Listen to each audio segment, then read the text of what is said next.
몇 해 전에 한 선교 단체에서 예수 안 믿는 분들에게 왜 예수를 안 믿는가라는 설문조사를 한 일이 있었습니다.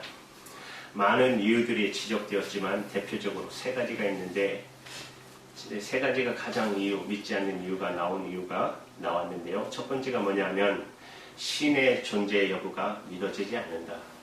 아무래도 신은 존재하지 않는다. 두 번째는 크리스찬 중에 위선자가 너무 많다. 제대로 믿지 못한다는 것이죠. 세 번째는 신이 존재한다고 해도 나 같은 사람에게는 아마 관심이 없을 것 같다. 이 세 가지가 제일 많이 나왔대요.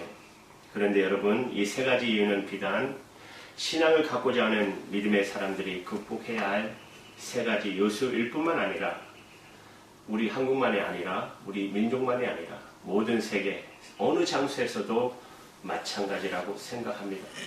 심지어 교회 안에 들어와 신앙생활을 시작한 우리에게도 우리가 더 깊은 신앙으로 들어가기 위해서 혹은 기도하는 사람들이 더 깊은 기도의 체험 자리로 나아가기 위해서는 이 세 가지 물음을 반드시 극복해야 한다고 생각합니다.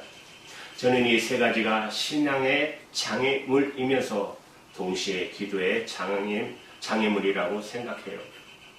오늘 우리가 함께 읽은 마태복음 15장에 나타난 주인공은 가나안 여자입니다. 가나안 여자.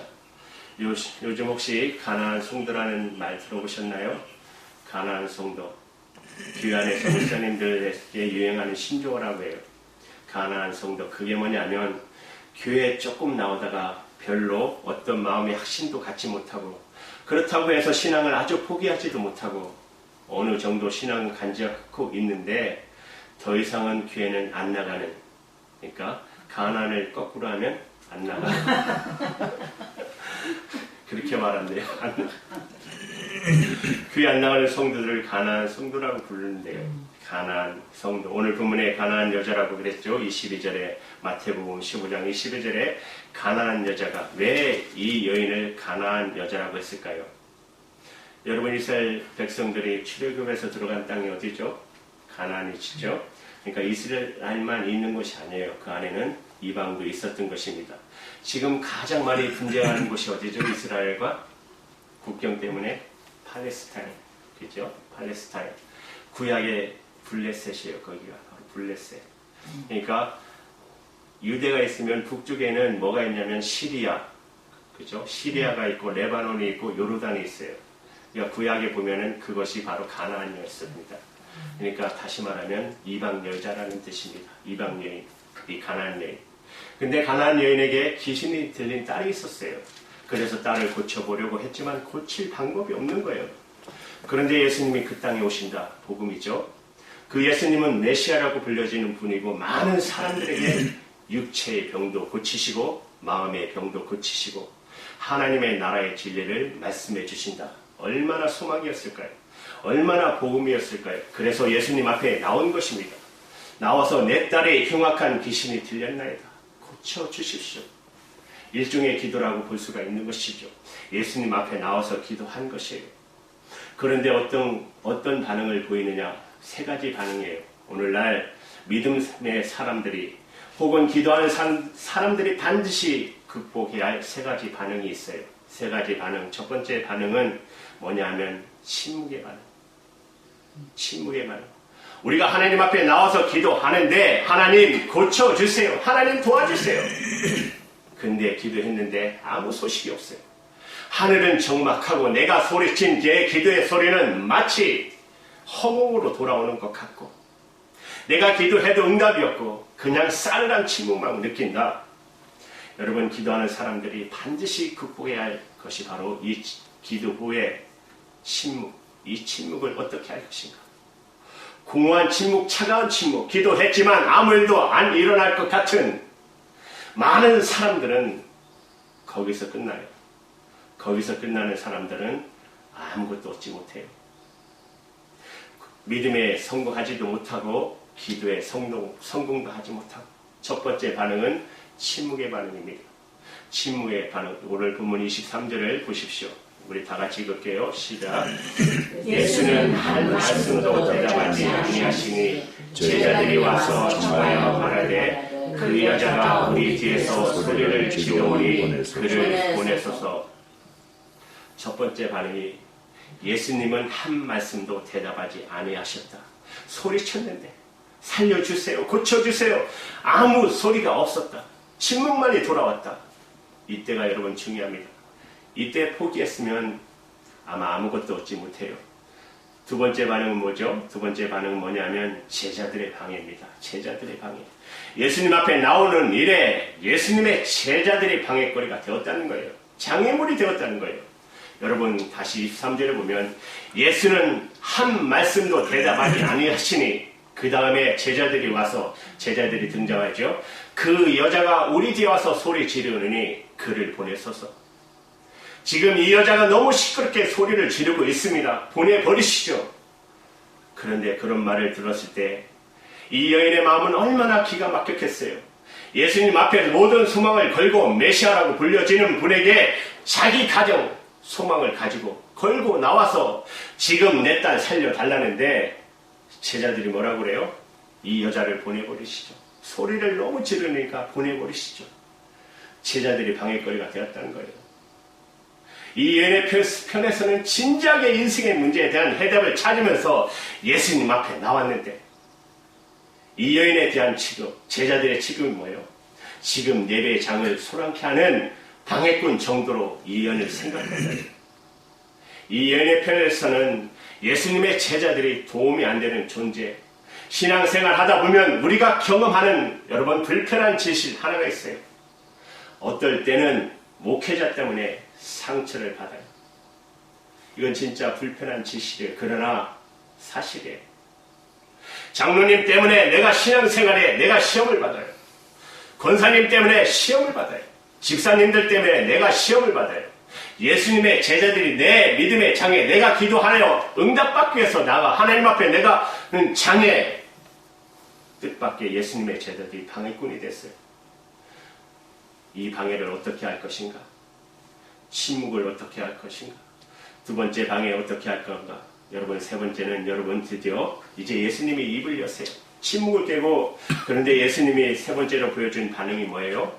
24절입니다. 우리 같이 읽겠습니다. 시작.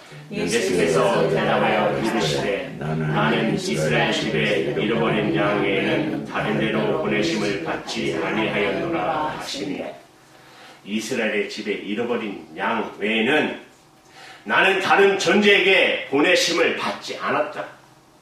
이 여인은 지금 뭐죠? 이방 여인이잖아요. 이 이방 여인. 예수님은 나는 이방인에게 너는 아무 상관이 없다는 말이에요. 예수님에게 이 말씀을 들었을 때 얼마나 거절감을 느꼈을까요? 예수님도 나를 거절하신다. 소외감. 예수님이 나를 소외시키는구나. 소외감. 나에게 관심이 없으시구나. 하나님도 나에게 관심이 없으실 거야. 그렇지. 나 같은 사람에게 하나님이 무슨 관심이 있겠어? 조금 기도하다가, 조금 믿음 생활하다가, 불현듯 내 마음속에 스치는 생각. 아마 맞아. 그래 하나님도 나 같은 사람에게는 관심이 없을 거야. 이런 소외적 반응을 우리가 느낄 수 있지 않습니까? 이 세 가지 장애물이 버티고 있었던 거예요. 이 여인에게. 기도의 응답을 받으려 절박한 심정으로 예수님 앞에 나오는 과정에 있어서 세 가지 장애물. 뭐죠? 침묵의 장애. 두 번째는 제자들의 방해. 세 번째는 예수님의 소외감. 이 얼마나 큰 장애물이 되었을까요? 이제 모든 것은 다 끝났다고 생각할 수가 있을 거예요. 그러나 결론부터 보시면 이 세 가지 장애물을 극복했다는 것이에요. 그리고 마침내 뭐예요?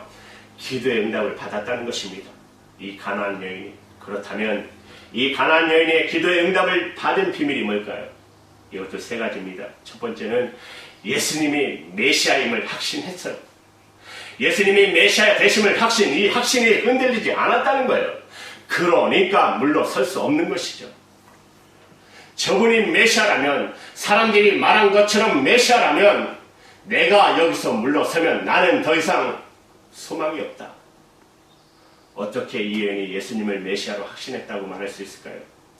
22절의 말씀을 보시면 알 수 있습니다.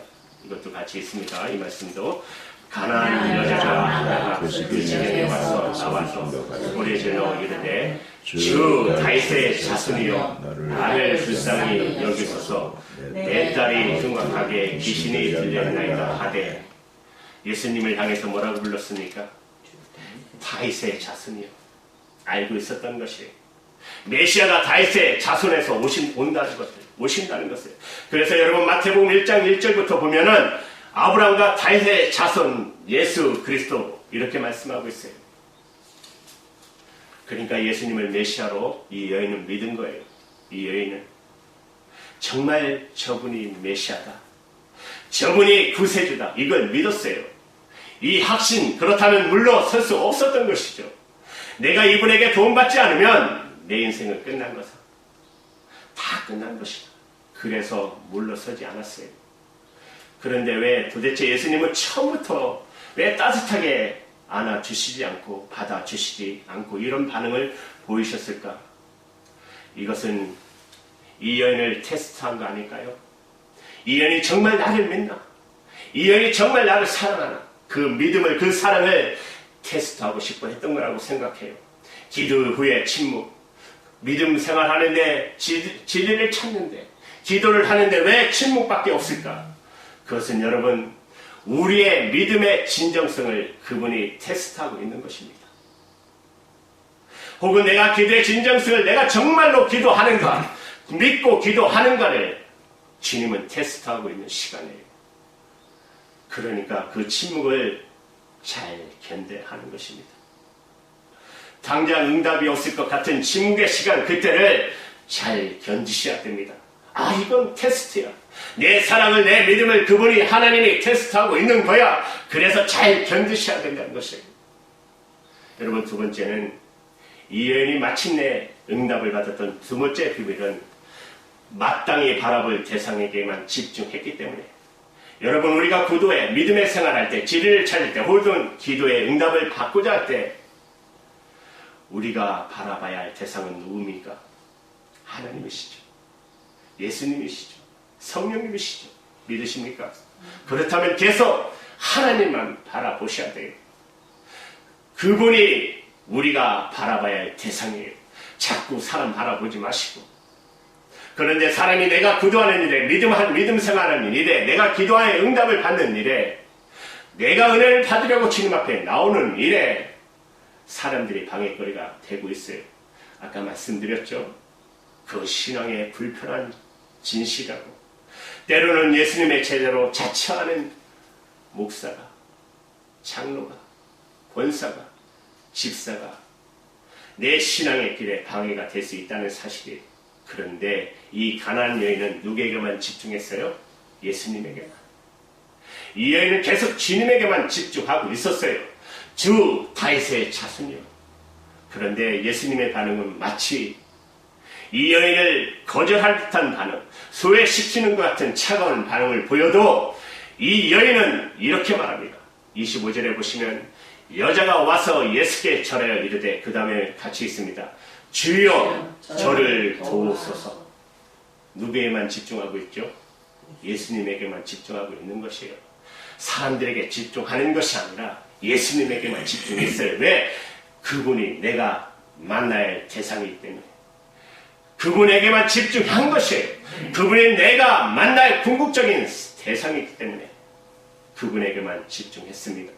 사랑하는 여러분, 교회 오시면 하나님에게만 집중하시고 예수님에게만 집중하시고 오직 그분에게만 집중하는 저와 여러분 되시기를 바랍니다. 세 번째 마지막 이 가나안 여인이 응답받을 수 있었던 세 번째 비밀은 이것이 가장 중요합니다. 여러분의 자존심을 다 버리셔야 합니다. 자존심보다 문제 해결에 집중할 수 있기를 바랍니다. 자기 자신들보다 문제 해결에 집중할 수 있었기 때문에 이 여인은 응답을 받은 것입니다. 이 여인이 침묵과 방해와 소외감이라는 세 가지 장애물을 극복할 수 있었던 이유가 뭐냐? 자신의 자존심을 극복한 것이에요. 자존심이 얼마나 상했을까요? 심지어 예수님이 이렇게까지 말씀하십니다. 이스라엘의 잃어버린 양에는 다른 데로 보내심을 받지 않았다. 이 싸늘한 소외감, 거절감 얼마나 느꼈겠어요? 이 여인은 예수님 앞에 절하면서 이렇게 말해요. 주여 저를 도우소서. 여전히 그렇게 말해요. 주여 저를 도와주옵소서. 그 다음에 이 여인에게 주님은 또 이렇게 대답하십니다. 26절에 보세요. 대답하여 이르시되 자녀의 떡을 채여 개들에게 던짐이 마땅하지 아니하리라. 더 놀라운 충격적인 예수님의 대답이 뭐예요? 자녀의 떡을 채여 개들에게 던짐이 마땅하지 아니하냐. 뭐예요? 예수님이 이 여인을 뭐 취급했어요? 개 취급했어요. 개 취급한 거예요. 개 얼마나 정말 자존심이 상했을까요? 이때가 중요한 거예요. 내가 끝까지 자존심에 매달릴 것인가, 아니면 내가 이렇게 무릎 꿇고 부르짖고 기도하는 목적이 뭐냐? 문제 해결 아닙니까? 기도하는 거잖아요. 문제 해결 때문에. 문제 해결에 집중해야 되는 것입니다. 너무 자존심에 집중하지 말고, 이 여인이 자존심에 집중했다면 이런 개 취급에 한마디 했을 거예요. 너는 뭐야? 이렇게 하지 않았겠어요, 솔직히. 너는 뭐야? 얼마나 개를 취급하니? 그리고 아마 갔을 거예요. 여러분, 원죄가 뭘까요? 우리가 갖고 태어난 원죄가 뭐죠? 원죄는, 우리는 오랫동안 원죄를 해석할 때 원죄는 불순종이다. 아담의 불순종이다. 맞습니다. 틀린 말 아닙니다. 또 어떤 사람은 불신앙이다. 하나님의 말씀을 철저하게 신뢰하지 못했기 때문에 불신앙이 원죄다라고 말씀입니다. 불순종도 원죄고 불신앙도 원죄예요. 그런데 신학자인 칼 바르트라는 신학자는 이렇게 말했습니다. 원죄는 자존심이다. 원죄는 자존심이다. 이렇게 말했어요. 그 말은 하나님보다 내가 더 중요하다는 뜻이에요. 그 순간 나는 하나님의 자리에 내가 앉은 거예요. 내 중심의 인생을 생각하는 거라는 거예요. 그런데 그런 나를 내려놓지 않는 난, 우리는 진정한 하나님을 경배하는 사람은 될 수가 없다는 것입니다. 자신을 내려놓지 않는 난, 자존심을 내려놔야 하는 것입니다. 여러분, 자존심 내게 하지 마세요. 그러니까 믿음 생활하시면서 진지한 믿음의 사람들은, 진지한 기도자들은 자존심조차 거룩하신 창조주 앞에 내려놓을 줄 알아야 되는 것입니다. 저는 예수님이 왜 이런 말씀을 하셨을까? 어떻게 생각하면 가장 모욕적이잖아요. 개 취급 받았으니. 그러나 저는 이렇게 생각해요. 이 여인의 자존심을 내려놓기 위한 주님의 극약 처방이다. 왜 개라는 표현을 썼을까요? 사실 그것은 여러분 아시잖아요. 그 당시 유대인들이 이방인들을 뭐라고 그랬어요? 개라고 그랬잖아요. 개 취급했잖아요. 이방인을 모독하기 위해서 그렇게 썼잖아요. 왜 개를 말했을까요? 왜 예수님이 이런 표현을 썼을까? 정말 그래도 너 나한테 올 수 있니? 그래도 내 도움이 필요하니? 정말 자기 자신의 존재의 실상을 피하지 않을 용기가 있는지. 그런데 이 여인의 놀라운 대답 27절 우리 같이 읽을게요. 너무 귀한 말씀. 여자가 이르되 주여 올소이다마는 개들도 제 주인의 상에서 떨어지는 부스러기를 먹나이다. 놀라운 대답 아닙니까? 예수님이 너는 개다 그랬을 때 맞습니다. 저는 개입니다. 나는 개 같은 사람입니다. 인정한 거예요. 여러분, 인간 비슷한데 인간이 아닌 존재를 우리가 뭐라고 그래요? 개만두만. 그거는 조금 나한테 더 못한 사람이죠. 개 같은 사람은 그것도 죄인이라는 뜻이에요. 죄인이라는 말. 죄인. 여러분, 죄라는 단어는 여러분 본래 헬라에 아시잖아요. 헬라 하나 정도는 하마르티아, 그죠? 죄라고 하잖아요. 화살을 쐈는데 목표를 맞추지 못하고 빗나간 것, 목배에서 빗나간 것, 이것을 제 본래의 단어의 뜻입니다. 내가 진정한 인간됨의 자리에서 빗나가 있는 모습, 그것이 죄인이라는 것입니다. 그러니까 예수님이 너는 개다 그랬을 때, 예, 저는 개 같은 사람입니다. 다시 바꿔 말씀드리면 제가 죄인입니다. 이 말이에요. 그렇기 때문에 제게는 은혜가 필요합니다. 그렇기 때문에 제게는 용서가 필요합니다. 그렇기 때문에 주님의 사랑이 필요합니다. 그렇기 때문에 주님의 도우심이 필요합니다. 개라도 주인의 상에서 떨어지는 부스러기 먹지 않습니까? 제게 바로 그 은혜가, 그 도움이, 그 사랑이, 그 그늘이 필요합니다. 이것이 진정한 기도자의 자세입니다. 여러분, 어떤 결과가 있었죠? 놀라운 결과잖아요. 28절, 오늘 핵심. 우리 다 같이 있습니다. 시작. 이에 예수께서 대답하여 이르시되 여자여 내 믿음이 크도다. 내 소원대로 되리라 하시니 그때로부터 그의 딸이 나으니라. 할렐루야. 내가 믿음이 크다. 너는 보통 믿음의 여인이 아니다. 큰 믿음의 소유자다. 믿음의 테스트였어요. 지금까지. 믿음을 테스트 받은 거예요. 합격했어요. 너는 믿음이 큰 사람이다. 거기서 끝나지 않았어요. 내 소원대로 될지어다. 그 딸이 해방을 받았습니다. 오늘 말씀을 믿음으로 받으시는, 오늘 들을지 모르겠지만 우리 무명옥 권사님 영적으로 해방되기를 축원합니다. 우리 사랑하는 우리 성도님들의 모든 질병이 깨끗이 치유받기를 주님의 이름으로 축원합니다. 내 믿음대로 될지어다. 이 가나안 여인의 가정에 행복이 돌아왔어요. 기도의 응답을 받았어요. 나는 여러분들이 이런 응답을 오늘 경험하시기를 주님의 이름으로 축원합니다. 이런 은혜를 경험하시기를 축복합니다. 여러분 기도에도 응답이 없어요. 사르란 침묵, 이 침묵을 버티셔야 합니다. 내가 지금 은혜 받으려 주님 앞에 나가는데 옆에 있는 분들이 방해가 돼요. 거기 쳐다보지 마시기 바랍니다. 주님만 쳐다보시기 바랍니다. 하나님도 나를 버리신 것 같아. 그럴 때가 있어요. 괜찮아요. 주님도 나에게서 관심이 없는 것 같아. 머물러 보세요. 더 기도해 보세요. 더 소리쳐 보세요. 주여 저를 불쌍히 여겨 주시옵소서. 주여 나를 도와주시옵소서. 마침내 주님 이렇게 말씀하십니다. 너의 믿음이 크도다. 소원대로 될지어다.